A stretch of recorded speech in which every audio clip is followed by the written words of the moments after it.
ఇందాక కూడా ఎవరు ఇంటర్వ్యూలో అడుగుతూ ఉన్నారు, మీరు మేడం మీరేనా అడుగుతా అంటే సినిమాల్లోనూ ఒకటే చాయిస్ ఉంటుంది, either films or politics at this stage అంటే I said I opted for politics, I opted for అంటే నాట్ సినిమా పాలిటిక్స్. సో అందుకని నా ప్రయారిటీ పాలిటిక్సే అడ్మినిస్ట్రేషన్ పెట్టి నాకంటూ కొంత టైం అనుకున్నప్పుడు దాన్ని బట్టికే కేటాయించడం జరిగింది, అట్లా సాధించాను. ఏ సినిమాకి చేయని విధంగా ఫస్ట్ టైం ప్రమోషన్స్లో దిగారు మీరు.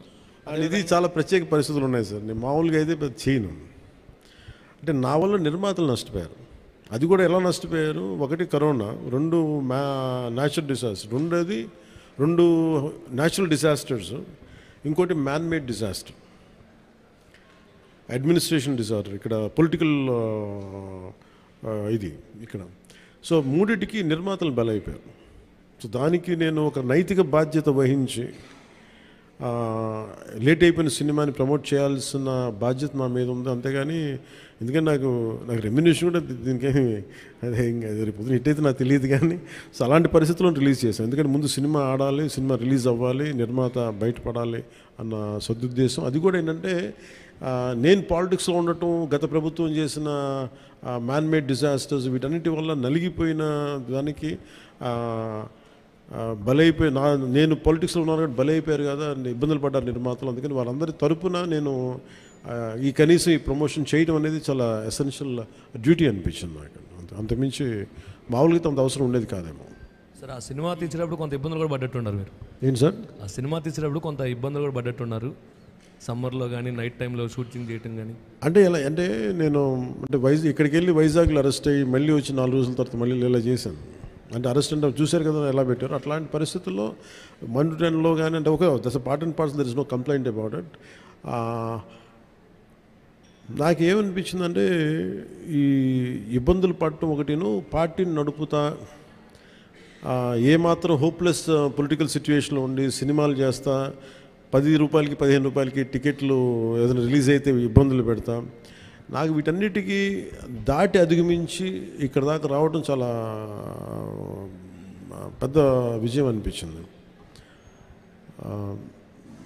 సో టఫ్ సిచ్యువేషన్ ఇక్కడ దాకా వచ్చి I'm grateful for the producers.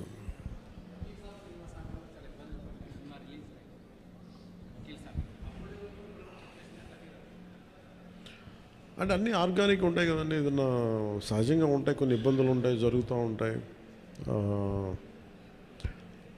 అంటే నాకేంటంటే నేను సినిమాని ఇప్పుడు అంటే నేనది ఇప్పుడు మనం చాలాసార్లు నేను ప్రతి సభలో కూడా చెప్తాను, ప్రతి చిన్న పనికి కూడా ఒక చిన్నపాటి యుద్ధమే చేయాల్సి వస్తుంది.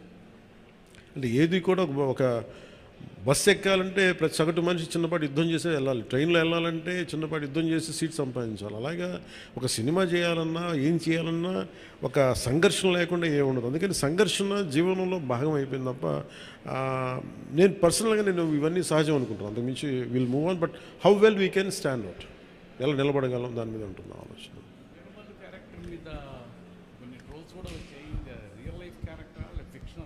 ఇది ఫిక్షన్ క్యారెక్టర్స్, అసలు వాళ్ళు ఎవరో మాట్లాడారు, నా దృష్టికి తీసుకొచ్చారు కానీ అసలు సంబంధం లేదు. అది సర్వాయి పాపన్న గౌడ్ అని చెప్పి అసలు సంబంధం లేదు, దానికి దీనికి అస్సలు సంబంధం.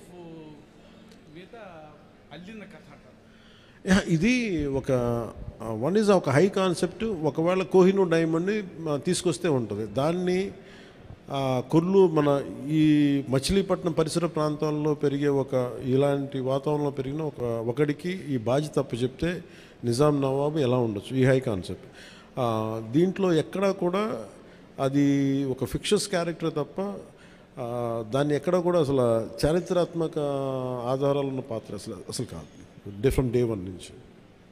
It's very quite created character. Hi hello, mesmerize చేసే మూవీ ముచ్చట్లు, రిలీజ్ అయిన వెంటనే రివ్యూస్, మీ అభిమాన తారల రియల్ స్టోరీస్, సినిమా సమాచారం ఏదైనా క్షణాల్లో మీ చెంతకు.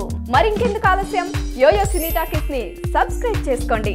హలో నోటిఫికేషన్ కోసం గంట కొట్టడం అస్సలు మర్చిపోకండి.